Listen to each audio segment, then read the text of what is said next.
The Jeju Uprising was an attempted insurgency on the Korean province of Jeju Island, followed by a brutal anti-communist suppression campaign that lasted from April 3, 1948, until May 1949. The main cause for the rebellion was elections scheduled for May 10, 1948, designed by the United Nations Temporary Commission on Korea to create a new government for all of Korea. The elections, however, were only planned for the south of the country, the half of the peninsula under UNTCOK control. Fearing the elections would further reinforce division, guerrilla fighters for the South Korean Labour Party reacted violently, attacking local police and rightist youth groups stationed on Jeju Island. Though atrocities were committed by both sides, the methods used by the South Korean government to suppress the rebels were especially cruel. On one occasion, American soldiers discovered the bodies of 97 men, women, and children killed at the hand of government forces. On another, American soldiers caught government police forces in the act of carrying out a gruesome execution of 76 villagers, including women and children. In the end, about 30,000 people died as a result of the rebellion, or 10% of the island's total population. Some 40,000 others fled to Japan to escape the fighting. In the decades after the uprising, memory of the event was brutally suppressed by the government through strict punishment. Only in 2006, more than 60 years after the rebellion, did the Korean government finally apologize for its role in the killings, although the government simultaneously promised reparations. As of 2010, nothing had been done to this end. Background: after Japan surrendered to Allied forces on 15 August 1945, Korea's 35 years of Japanese occupation finally came to an end. Korea was subsequently divided at the 38th parallel, however, with the Soviet Union assuming trusteeship north of the line and the United States south of the line. In September 1945, Lt. General John R. Hodge established a military government to administer the southern region, which included Jeju Island. In December 1945, the U.S. met with the Soviet Union and United Kingdom to work out joint trusteeship. Due to lack of consensus, however, the U.S. took the Korean question to the United Nations for further deliberation. On November 14, 1947, the United Nations passed UN Resolution 112 calling for a general election on May 10, 1948 under UNTCOK supervision, fearing it would lose influence over the northern half of Korea if it complied. The Soviet Union rejected the UN resolution and denied the UNTCOK access to the northern part of Korea. The UNTCOK nevertheless went through with the elections, albeit in the southern half of the country only. The Soviet Union responded to these elections in the south with an election of its own in the north on August 25, 1948. Incidents leading up to the uprising. Samil demonstrations. Jeju residents began protesting the elections a whole year before they took place, particularly concerned about permanently dividing the peninsula. The South Korean Labour Party, a sister party to the North Korean Communist Party of Korea, planned gatherings for March 1, 1947 to denounce the elections and simultaneously celebrate the anniversary of the March 1 independence movement. An attempt by the military government to disperse the crowds only brought more citizens of Jeju out in support of the demonstrations. In a desperate attempt to calm the boisterous crowd, U.S. military forces and Korean police fired warning shots above the heads.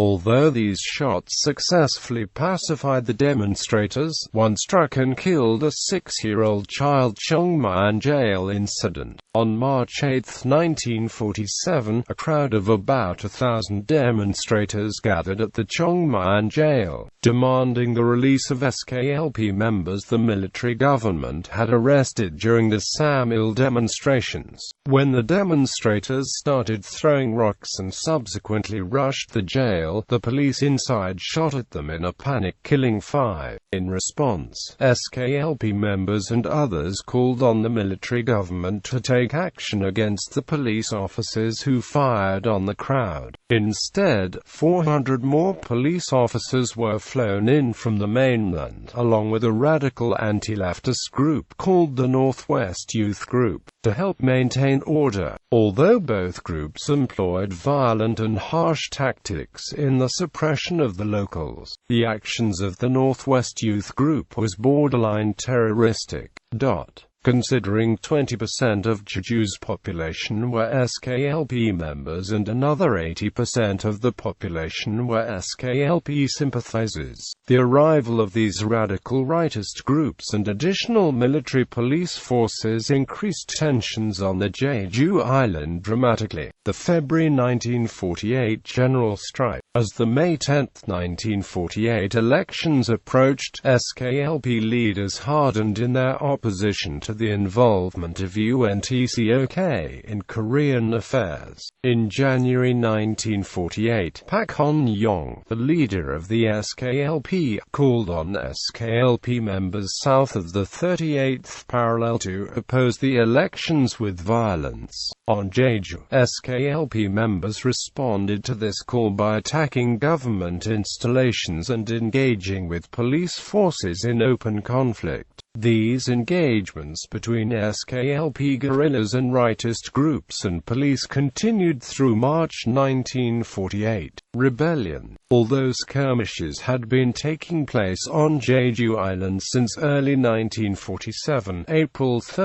1948 is remembered as the day the Jeju Uprising officially began. Some sources claim it came about when military police fired on a demonstration commemorating the Korean struggle against Japanese rule, igniting mass insurrection. Other sources, however, make no mention of this demonstration incident, and claim that SKLP plans to attack on April 3, 1948 had been in the works for some time. Whatever the case, provoked or unprovoked, on April 3, 1948, about 500 SKLP guerrillas plus up to 3,000 sympathizers attacked around half of the 24 police stations on the island, killing 30 police officers in the process. Lieutenant General Kim Ik-rail, commander of police forces on the island, attempted to end the insurrection peacefully by negotiating with the rebels.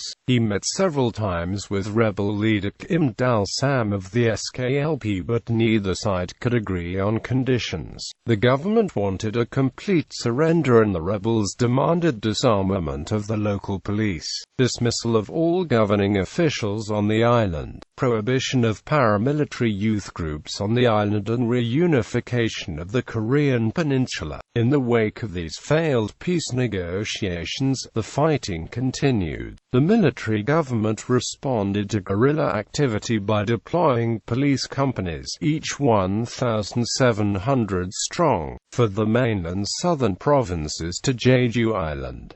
Fighting continued through the May 10 elections. During election week, the guerrillas cut telephone lines, destroyed bridges, and blocked roads with piles of stones to disrupt communications. Sporadic arson, violent demonstrations and attacks on government installations effectively disrupted the elections. August 1948 underground elections and Yasu rebellion. Although guerrilla activities waned during the summer months of 1948, they picked up again after the Soviet Union held elections north of the 38th parallel to form the Democratic People's Republic of Korea. In conjunction with these elections, the Communists organized underground elections for those wanting to participate south of the 38th parallel, including on Jeju Island. Although the turnout of these elections is disputed, they certainly succeeded at emboldening SKLP military forces.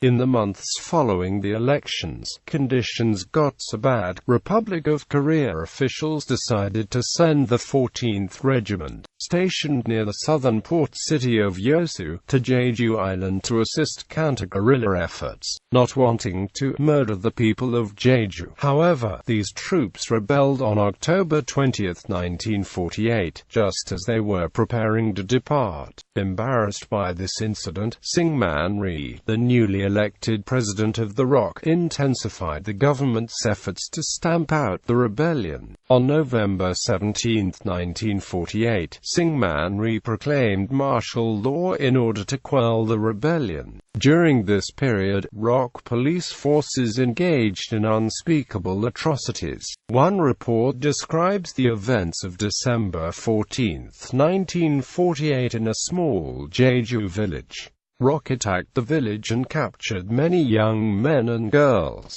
The young girls were gang-raped over a 2-week period and were executed along with the young men. By the end of 1948, the ROK's harsh tactics and effective suppression campaigns had reduced the number of guerrilla forces to just 300. SKPL's 1949 New Year offensive and the ROK's Eradication Campaign on January 1, 1949, the guerrillas launched one last offensive against ROK police. They attacked at Odongni and Jeju City, but were beaten back by ROK police and driven to the island's interior mountains. ROK police pursued the guerrillas and continued to commit gross atrocities, including mass killings of villages. The ROK, now determined to destroy the remaining SKLP guerrillas, launched an eradication campaign in March 1949.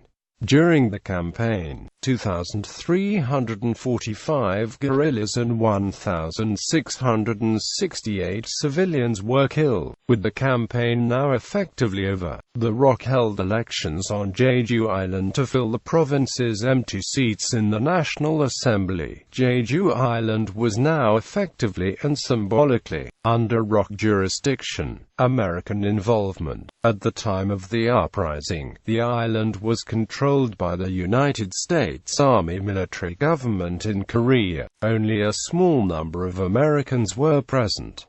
Jimmy Leach, then a captain in the U.S. Army, was an advisor to the South Korean constabulary and claimed that there were 6 Americans on the island, including himself, and that they could call on 2 small L-4 scout planes and 2 old minesweepers converted to coastal cutters, manned by Korean crews. Brutal suppression of the protests by the National Police and the Army controlled by the U.S. military government under American Colonel James A. Castile, commander of Jeju's security forces, resulted in thousands of deaths, the destruction of many villages on the island, and more rebellions on the Korean mainland.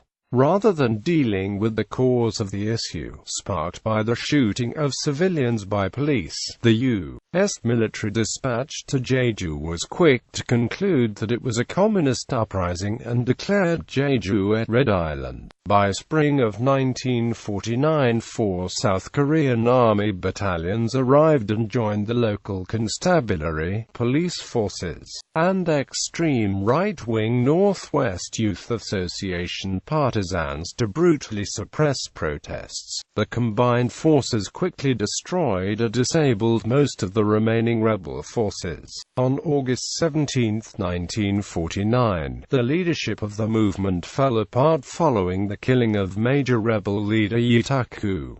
The U.S. military later called the complete destruction of Yongsangan village the biggest tragedy of the event's successful operation. The National Committee for the Investigation of the Truth about the Jeju April 3 incident concluded that the U.S. Army military government in Korea and the Korean Military Advisory Group were responsible for the incident as it occurred under the rule of the military government, and an American colonel was in charge of the security forces of Jeju. After the outbreak of the Korean War, the U.S. assumed command of the South Korean Armed Forces. Brigadier General William Lynn Roberts commanded Americans on Jeju. The U.S. media documented and publicized the massacre, but the U.S. military did not intervene. On May 13, 1949, the American ambassador to South Korea wired Washington that the Jeju rebels and the sympathizers had been killed, captured, or converted. Stars and Stripes reported on the South Korean Army's brutal suppression of the rebellion, local support for the rebels, as well as rebel retaliation against local rightist opponents. During the Korean War, immediately after the North Korean attack on South Korea which opened the Korean War, the South Korean military ordered preemptive apprehension of suspected leftists nationwide. Thousands were detained on Jeju, then sorted into 4 groups, labeled A, B, C and D, based on the perceived security risks each posed. On August 30, 1950, a written order by a senior intelligence officer in the South Korean Navy instructed Jeju's police to execute all those in Groups C and D by firing squad no later than September 6.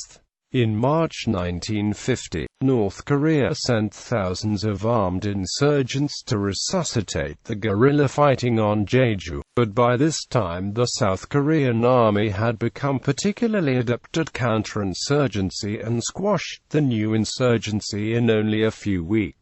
Aftermath. In one of its first official acts, the South Korean National Assembly passed the National Traitors Act in 1948, which, among other measures, outlawed the Workers' Party of South Korea. For almost 50 years after the uprising, it was a crime punishable by beatings, torture and a lengthy prison sentence if any South Korean even mentioned the events of the Jeju Uprising. The event had been largely ignored by the government. In 1992, President Roh Tae-woo's government sealed up a cave on Mount Halla where the remains of massacre victims had been discovered. After civil rule was reinstated in the 1990s, the government made several apologies for the suppression, and efforts are being made to reassess the scope of the incident and compensate the survivors. In October 2003, President Roh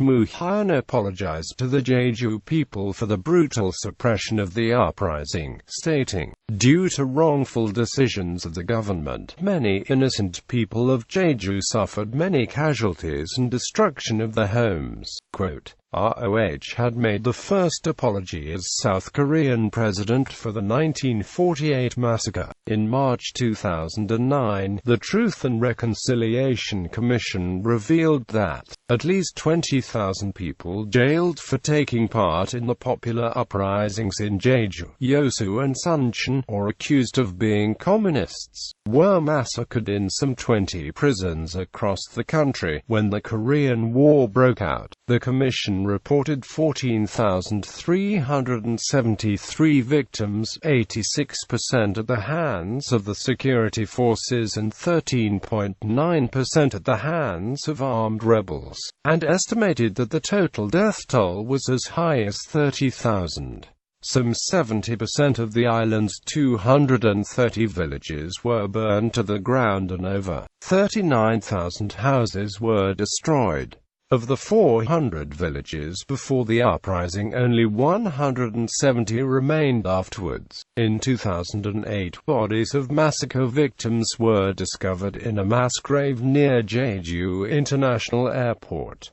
In popular media, Jeju is a 2012 South Korean film about Jeju residents during the uprising. Zainichi Korean writer Sok Pok Kim has written a novel Kazuntu about the event. His work is seen as controversial in South Korea and he has been denied entry to the country twice. Cannot Sleep is a Korean popular song. This song contains the agony of the victims of Jeju Uprising. In 2013, Soryu choir from Tokyo, Japan sang this song. A choir member of the Soryu, Sato Gathuki, said, "Years ago, I recognized the 4.3 affair through the documentary of NHK. Because I'm in a generation before war, I couldn't know about the war and Korea. But now I get to know the tragedy of war and massacre since I visit here." Controversy. Effort of truth ascertainment. The family of victims from Jeju Uprising and the civic organization continuously exclaimed the regaining the impaired reputation, but the governments of recent time ignored it and even placed a taboo on it. Exclaims. A novel which deal with this incidents and LT, Suna Samchon and GT, became forbidden book. Even the author of an LT, Suna Samchon and GT, Ki Young-ian, was taken into the Central Intelligence and tortured.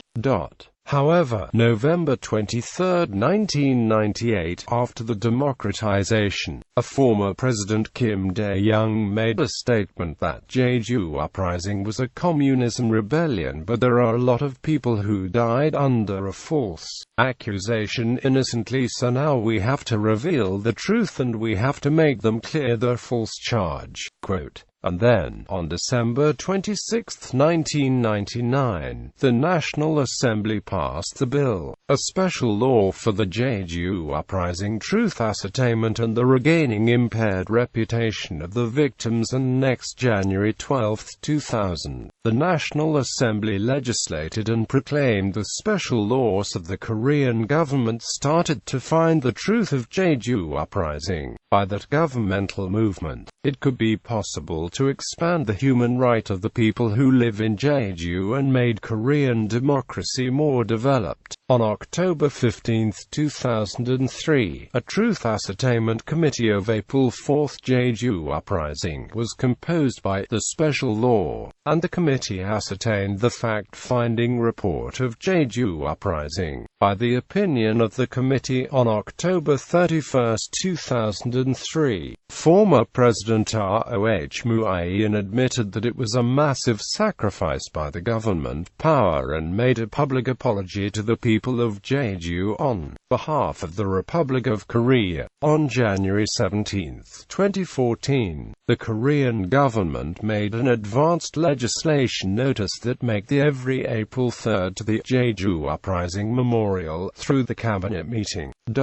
Controversy of rising. Some right-wing groups, including the Walgan Hosen and Jae-hyangun-inho, argued that the Jeju Uprising is the rebellion which is led and instigated by the leftist forces like Namlo-dang. They claimed that the one should apologize to the former President Roh Moo-ae-in, who signed the special law in 1999, and apologized to the people of Jeju as Joseon-no-dongdan, which is composed of the communist called Namlo-dang and rules North Korea now. Also, they tried to generate the state of communism inside the whole Hanbando. Kim Gwang-dong, who was the director of researcher of policy in Korea, argued that though the fundamental characteristic of Jeju Rising is subversion of system, there are a lot of skewed researchers that criticized the Korean government's faults that suppressed the rebellion. He said, "It was an armed struggle and revolt of the forces who advocate the communism against the forces who support the liberal democracy." Presbyterian minister Lee Jong-yoon speak at a church time in Seoul Church that the Jeju Rising was occurred by the leftist forces and they provoked the rebellion to disturb the May 10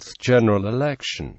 This statement was broadcast through the cable TV CTS. On November 20, 2010, a chairman of an adjustment committee of past affairs and a former New Right, Lee Young-jo, argued that Jeju Rising was apparent communist-led rebellion.